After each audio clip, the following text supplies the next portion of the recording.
Samedi 31 mai 2021, première destination, le Sénégal avec le quotidien. Il y est question de l'inauguration de l'hôpital de Kaffrine. Macky en quête de santé électorale. Pour Walf Quotidien, on parle d'élections locales. Macky en mode directeur de campagne. Avec l'évidence, ce sera pareil. Tournée du président Macky Sall dans le Saloum et dans le Sénégal oriental. Macky promet de nouvelles inaugurations. Et le soleil de luire ce jour avec des marées humaines qui ont accueilli le président en tournée socio-économique à Fatick, Kaolack, Kaffrine et Tambacounda. Macky Sall plébiscité. L'euphorie est mitigée en manchette de tribune. Tournée économique du président de la République. Macky voit rouge et essuie des jets de pierre. Alerte Quotidien dit presque la même chose, malmené par l'opposition. Macky sonne la riposte depuis Ndoukoumane. Au Gabon, en manchette de l'Union, il est écrit Webcor GML, un pacte de corruption. Faux et usage de faux, corruption, conflit d'intérêts, escroquerie. Le verdict de la Cour d'appel de Paris pour débouter les sociétés Webcor ITP et GML, Grand Marché de Libreville, est sans appel. Les deux partenaires qui espéraient obtenir des réparations de l'ordre de 690 milliards de francs vont au contraire débourser 50 000 euros, soit 32,7 millions de francs CFA. Pour le maire de Libreville de l'époque, Jean-François Ntoutou-Mémane, le coup est dur. En Côte d'Ivoire, Fraternité Matin évoque le sommet extraordinaire des chefs d'État de la sous-région à Accra. Et le journal d'apprendre que la CEDEAO suspend le Mali de 16 instances. Le pays doit en revanche tenir son engagement d'organiser les élections en 2022 et le président de la transition malienne sommé de nommer un premier ministre civil. Complot contre l'autorité de l'État à manchette du jour plus, ce qui va couler Guillaume Soro, révélé dans les colonnes du journal.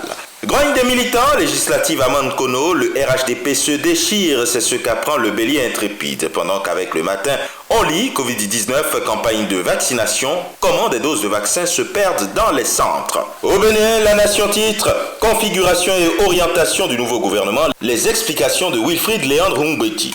Production agricole, pour nouvelle expression, la campagne agricole 2021-2022 lancée. Et puis avec la presse du jour, une interrogation, première vice-présidente de l'Assemblée nationale, qui va succéder à Mariam Chabit Alata. Le télégramme à présent, atelier d'évaluation de l'élection présidentielle du scrutin du 11 avril 2021.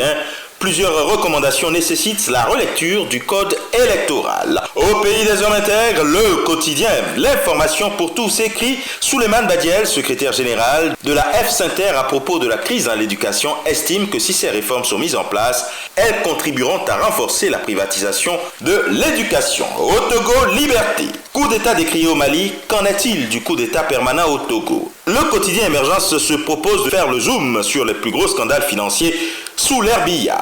Contrefaçon comme un poison dans l'eau, c'est ce qu'on lit en manchette de Mutation dans sa première parution de la semaine.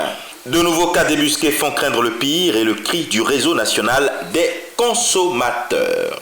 Sans détour titre, dégâts collatéraux, le Covid sur la table du Conseil constitutionnel. Un recours introduit par Dr Joachim Tabiwono tente à solliciter du juge constitutionnel l'annulation de la campagne de vaccination en cours au Cameroun, mais également la condamnation du Premier ministre, du ministre de la Santé publique et d'autres membres du gouvernement impliqués dans la gestion de la pandémie. Chaud devant.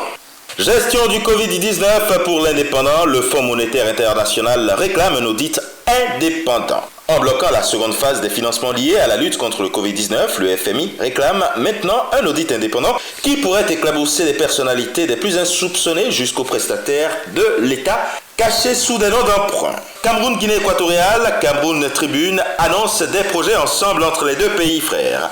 La construction d'un pont sur le fleuve Ntem et d'autres projets ont meublé l'audience accordée vendredi dernier au Palais de l'Unité par le président de la République Paul Biya au ministre d'État équato-guinéen Balthazar Ngonga Edjo. Et puis enfin atterrissage du côté du royaume chérifien avec le quotidien Le Matin qui dit qu'en attendant la troisième session du dialogue stratégique, le Maroc et le Royaume-Uni sont d'accord pour définir des priorités d'une feuille de route conjointe post-Covid. Et ce sera tout pour aujourd'hui. Mais encore, prudence, vigilance et surtout, n'oubliez pas les gestes barrières. Excellent début de semaine et à demain.